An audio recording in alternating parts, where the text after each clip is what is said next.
Benda apa yang paling syok dalam sekolah rendah? Saya kita bincang. Assalamualaikum warahmatullahi wabarakatuh dan selamat kembali ke channel Hey Padu Kawali. Terima kasih kepada para subscriber, kawan-kawan dan teman-teman yang kembali ke video saya pada kali ini. Dan juga terima kasih kepada para bakal subscriber yang akan subscribe channel saya selepas video ini tamat. Pada permulaan video tadi saya ada bertanya satu soalan, iaitu apa yang paling syok, apa yang paling seronok semasa sekolah rendah. Jawapan dia pelbagai lah, tapi kalau pada pengalaman saya, sekolah rendah yang paling syok adalah pada masa darjah 6. Sebab darjah 6 kami, masa tu kami adalah zaman honeymoon 1 tahun. 1 tahun honeymoon. Sebab sebelum tahun 87, semua pelajar di sekolah rendah akan ambil peperiksaan penilaian darjah 5. Makna bila darjah dia sibuk sampai darjah 5 kan. Dia sibuk sampai darjah 5, habis struggle darjah 5, darjah 6 relax. Maksud relax tu tak ada tekanan untuk periksa lah, sebab periksa yang dia ambil kira untuk masuk sekolah menengah tu adalah darjah 5. So makna kita sambil kita honeymoon, sambil kita relax, kita belajar macam biasa. Habis hujung setiap pengai kita buat jamuan dalam kelas kan. Macam tu. So sampailah kita lega sikit lah, tarik nafas. So performance apa semua periksa kita maintain macam biasa. Dan akan diambil kira juga dengan keputusan penilaian darjah 5 sebelum kita masuk tingkatan 1 pada tahun hadapan tu. Satu lagi tu, masa tu lah pelajar darjah 6 akan ditawarkan lawatan kan. Lawatan pada musim cuti sekolah lah. So biasa pada masa tahun 80-an, hujung tahun 80-an, dia popular di 2 tempat masa di sekolah kami lah. Satu di lawatan ke KL dan Melaka. 2 tempat KL dan Melaka. Satu lagi di Cameron Highland. Dulu, bapak saya pesan kalau nak buat rumah, buat di atas bukit. Oh, bukit jangan cakap, Cik Asna. Kalau nak buat rumah di atas bukit, baik buat di Cameron Highland. Inilah kisah yang saya akan sampaikan pada video kali ini, iaitu pengalaman saya ke Cameron Highland. Yang dalam penceritaan ini saya akan kongsi ada 2-3 peristiwa yang bagi saya menakutkan pada masa itu, dan bila dikenang-kenang masih takut-takut, dan memberi persoalan dan juga memberi kelucuan. Hey, para kawali.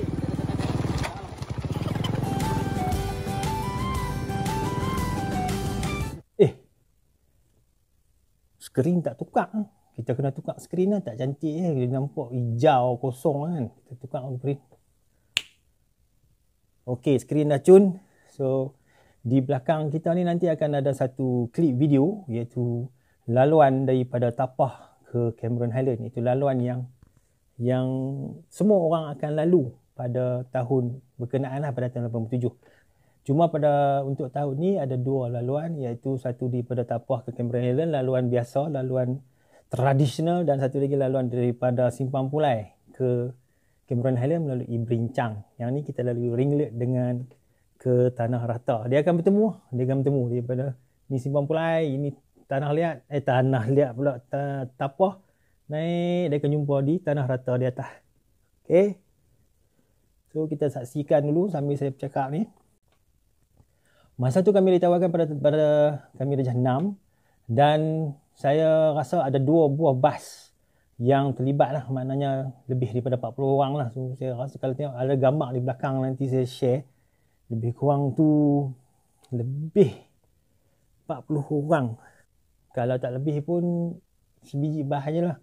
So itu tak mustahak tu kami dalam perjalanan. So daripada Tapah tu kita lalu pada Kuala Lumpur. Sampai Kuala Lumpur kita akan lalu Latar Iskandar. Latar Iskandar kami akan singgah semasa balik. Saya akan cerita sikit pengalaman di Latar Iskandar semasa kami balik. Selepas Latar Iskandar kita akan sampailah terus ke Ringlet, lepas tu ke Tanah Rata. Pada masa tu saya tak ingat lah kami duduk mana. Kami terus sampai ke satu gereja di atas bukit, dan kami masuk melalui kawasan prayer hall ataupun kawasan mes tu, dan terus ke bangunan sebelah. Bangunan sebelah tu ada dom hostel. Sebab apa ada dom hostel ataupun dormitory lah? Sebab Kami pada masa tu bermalam di sekolah kebangsaan konvent Cameron Highland. Saya sebut betul ya, konvent, sebab saya tanya kawan saya, Kupah, dia budak konvent, ada tak? Kan. Saya takut benda-benda macam ni. Sebut tak betul tak sedap lah kan. So kami tengok di situ dah ada 4 dom yang saya rasa yang kami duduk, iaitu 2 dom untuk pelajar laki-laki dan 2 dom untuk pelajar perempuan. Dan pelajar lelaki itu ditemani oleh cikgu pengiring, dan sama juga pelajar perempuan pun ditemani cikgu pengiring. Dan cikgu yang saya ingat tu ialah cikgu Bakhtiar Bahari, Puan Salmah. Ada lagi 2 cikgu tu saya tak cam lah. Saya tak cam nama. So kami dipecahkan kepada 2 dom lelaki-lelaki lah, saya memang lelaki-lelaki. Saya duduk dom nombor 2. So dom nombor 1 tu kita akan jumpa dulu. Kawan-kawan lain yang akan masuk lah, Eli, Rizal akan masuk situ. Saya akan masuk dom nombor 2. Saya tak tahu kawan saya seorang lagi, saya Ehsan tu, dia masuk dom ke berapa, dom nombor 3 kot. Tapi dom nombor 3 perempuan tu. So cerita yang saya nak bawa ni adalah apa yang berlaku pada malam tu semasa kami tidur di dormitory tu. Di mana? Di dormitory sekolah kebangsaan konvent Cameron Highland. Harus diingat bahawa apa yang kami alami ni pun bukanlah satu benda yang nyata. Sama ada dia sejenis penjelmaan, apparition, mengusik atau apa-apa. Ini adalah apa yang kami rasa. Macam juga saya cerita apa yang saya rasa semasa di Jeram Linang di Pasir Putih 10 tahun selepas itu. Pada tahun 1997 kan, seperti dalam video sebelum ni. Bukan apa, ini adalah pengalaman sebenar dan tidaklah saya berniat untuk memberi satu gambaran yang tidak elok dan tidak manis kepada sekolah kebangsaan konvent di Cameron Highland tu.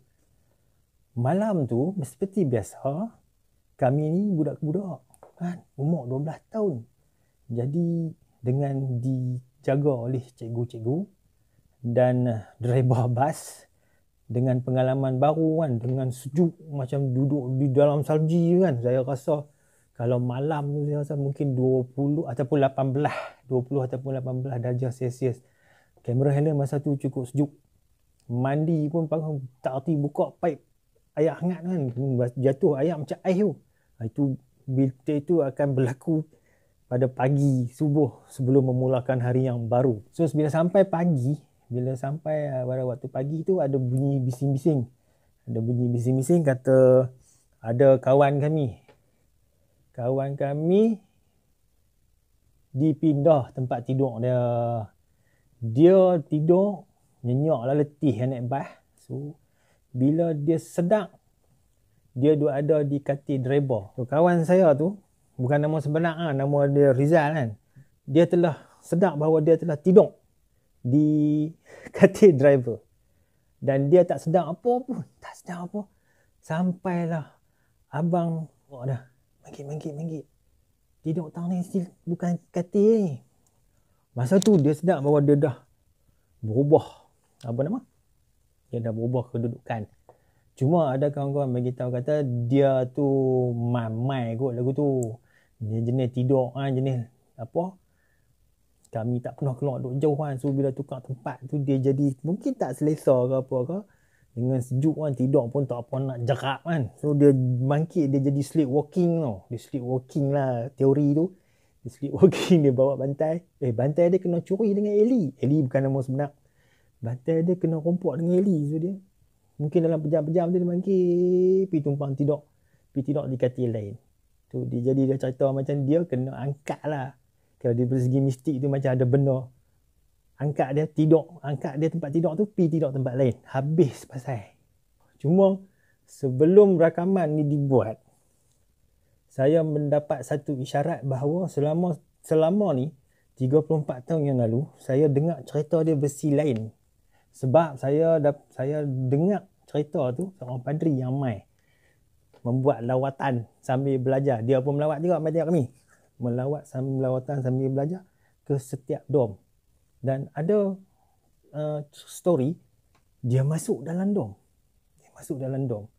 Dan itu dibuat satu cerita, kemungkinan kawan saya Rizal, bukan nama sebenar, telah dipindahkan oleh dia pergi tidur di tempat driver. Dia ada dua lah. Tadi kita mungkin mamai kan. Ada satu lagi mungkin hantu tu angkat. Yang saya punya tu tadi adalah padri yang memakai kesok. Kesok berwarna merah. Kesok tu adalah baju padri tu lah yang ada collar putih tu. Ada collar putih. Okey, setelah saya buat kajian sedikit sebab saya nak membuat satu saya nak buat padanan memori yang saya dapat 34 tahun lalu tu. Saya cek memang dalam agama Kristian ataupun agama Nasrani ni memang ada padri yang memakai kesok yang berwarna merah. Tapi kesok berwarna merah ni dipakai dalam upacara-upacara tertentu sahaja. Biasa kita tengok yang kesok yang warna putih, itu yang Pope pakai, ataupun kesok yang berwarna hitam dengan collar neck putih. Itu adalah normal, kita selalu tengok. Tapi kesok kalau merah ni, dia ada dalam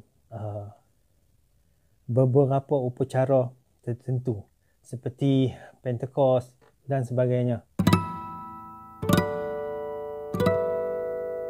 Dan bila saya double check balik dengan kawan-kawan saya yang ada dalam rombongan tu, yang ramai yang kata dia orang nampak cikgu mereka kata tu, cikgu pengiring kami kata dia nampak sister ataupun rahib lah kot, ataupun nun. Saya pun tak pandai kan. So maksud dia bila saya double check balik macam mana saya buat dengan pakaian padri yang memakai kesok berwarna merah. Saya cek dah banyak kali saya cek. Saya takut saya salah dan saya dah cek dress code Katolik dan beberapa mazhab yang lain memang tidak ada sister memakai baju warna merah, ataupun dalam term dia ialah habit. Dia tak ada habit kalau merah. Itu yang menjadi soalan tanya-tanya. Apakah yang mai kat kami yang datang say hi, datang menjenguk, membuat lawatan kepada kami pada malam tu. Sebab apa yang diceritakan itulah saya sampaikan. Tapi bukan balak mamai muka macam balak, habis lari kami naik bas balik Kangak kan. Kacau .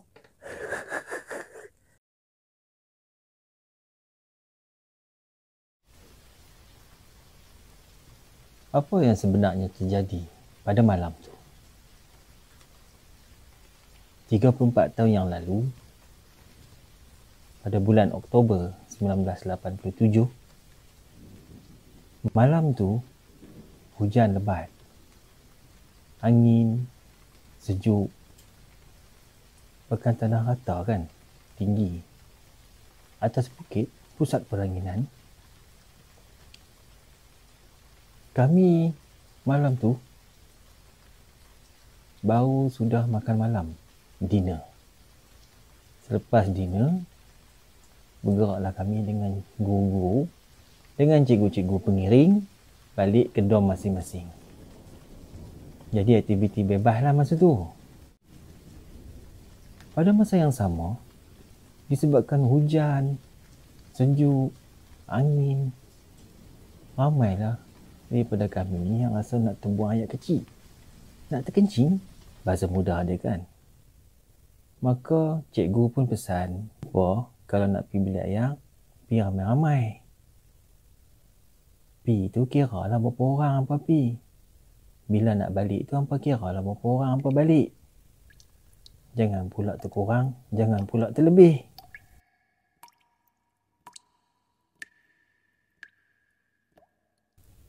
Jadi kami pun pilah ke bilik air. Semua kan sejuk. Jadi semua nak terbuang air kecil. Jadi dalam ramai-ramai grup tu ada yang dah pi dulu, ada yang baru nak pi. Jadi kami ni selisih lah tengah jalan. Bergurau-gurau, bersakat-sakatan antara sesama kami. Habis selesai semua, balik ke dorm. Itulah mulanya peristiwa yang berlaku. Selepas semua daripada kami balik daripada bilik air.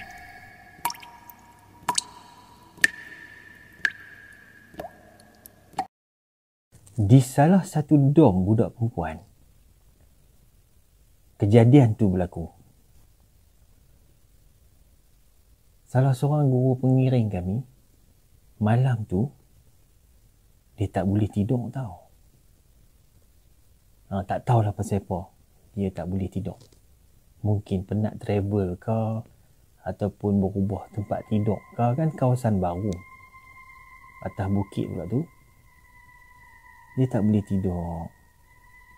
Sampai pada satu titik masa tu, sampai pada satu tahap masa tu, mungkin dah tengah malam, salah seorang daripada kawan kami, budak perempuan dalam dom tu, dia mengigau tau. Jadi saya nak cerita sikit. Dom tu, kedudukan dia tu ialah katil kiri dan kanan lah. Sebaris kiri, sebaris kanan. Jadi lorong tu di tengah. Jadi bila budak tu mengigau, cikgu kami tu yang tak boleh nak tidur tu, dia macam terkelak macam tu lah, ataupun tidur-tidur ayam kan. Jadi dia terdengar lah budak ni mungkin duduk cakap sorang-sorang apa, dia nak tengok lah, depan dia buka mata. Bila dia buka mata, dia ternampak seorang sister sedang berdiri di depan katil kawan kami yang mengigau tu. Terkejut bukan main cikgu kami tu malam tu. So bila dia parti tu, sister tu berpakaian merah tu, full red. Sebabkan dengan keadaan terkejut dia tu, dengan spontan, cikgu kami tu membaca Qul. Qul ni ialah surah Al-Ikhlas ataupun surah Al-Falaq ataupun surah An-Nas lah. Surah ni disarankan baca bila berlaku gangguan-gangguan macam tu. Sebab pada masa tu memang itu adalah satu penjelmaan ataupun apparition. Ataupun bahasa mudah dia, hantu lah yang duduk di hujung katil kawan kami yang tengah mengigau tu. Habis saja cikgu kami baca Qul tu, sister itu bertindak balas. Dia beralih tengok cikgu kami. Pada masa tu, katil cikgu kami dengan katil kawan kami yang mengigau tu, dia bertentang. Dan sister tu berada di tengah-tengah laluan. Dan bila dia beralih tengok cikgu kami tu, mata dia merah. Cikgu kami nampak pada malam tu mata dia merah. Itulah yang dialami oleh dom budak perempuan, dialami oleh cikgu kami pada malam tu.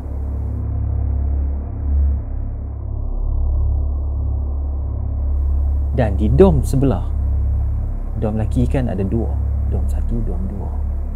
Salah seorang kawan kami yang tidur di dom nombor 2 telah dibawa ataupun telah didapati berada di katil pemandu bah ataupun pilot bah di dom paling depan ataupun dom yang pertama. Mana dia dipindahkan daripada dom kedua ke dom yang pertama. Itulah kejadian, itulah peristiwa yang berlaku pada malam itu. Dan pada pagi itu, kawan-kawan kami yang perempuan ni mendapati bahawa pintu dom yang di belakang, dom ni ada dua pintu, pintu masuk mula dengan pintu exit di belakang, telah terkuak sedikit. Dia terkuak sikit. Jadi sebab pada pandangan mereka, kalau logik tu, tak ada keperluan lah pintu tu nak terbuka. Sebab bila kita buka pintu dom tu, depan tu memang tebing bukit. So tak ada keperluan. Dia mungkin kalau emergency ataupun kecemasan sangat, baru kita buka. So pintu tu terkuak sikit. Jadi itu yang mereka perasan pada pagi tu. Dan mereka pun kemaslah dengan cepat-cepat. Terus pergi tunggu di bah. Dan kisah cikgu kami jumpa sister yang berwarna merah, yang memakai habit kalau merah, yang bermata merah tu, mereka dengar pada pagi tu lah, semasa bersiap-siap nak naik bah. Jadi soalan saya sekali lagi, siapa sister tu? Saya akan letak jawapan dia di hujung video ni. Begitulah flashback saya. Dalam menyiapkan video ni, saya ada telefon kawan saya, Amrin. Bukan nama sebenar juga. Dia ada beritahu bahawa pada siang tu sebelum kami makan malam, sebelum hujan yang membawa kepada permulaan peristiwa malam tadi tu,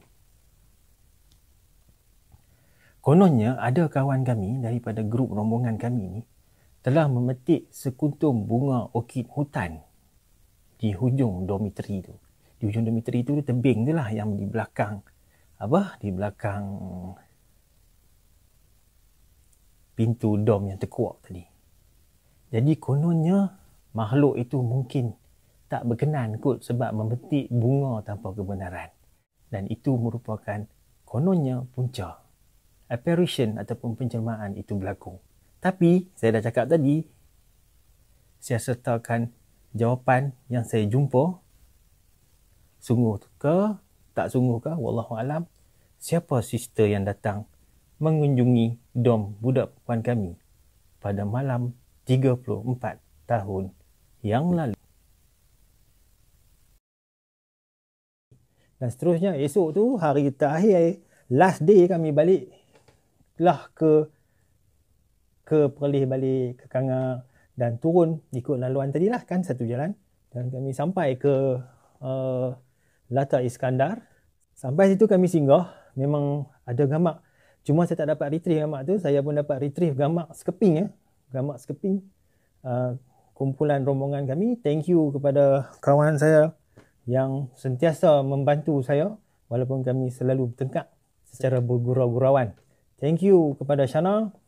Usaha bakti anda saya akan kenang dan saya harap anda akan terus membuat Fajrin Nas sampai saya dapat order lah. Masih okay.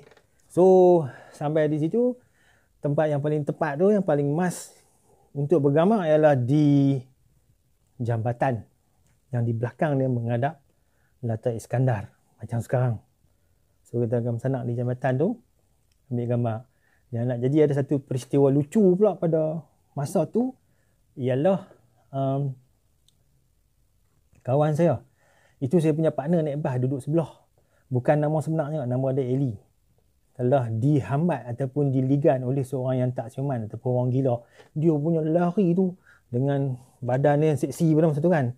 Gendut-gendut sikit, lari-lari. Lepas tu bila dekat, dia cakap lah, bila dekat kawan tu patah balik.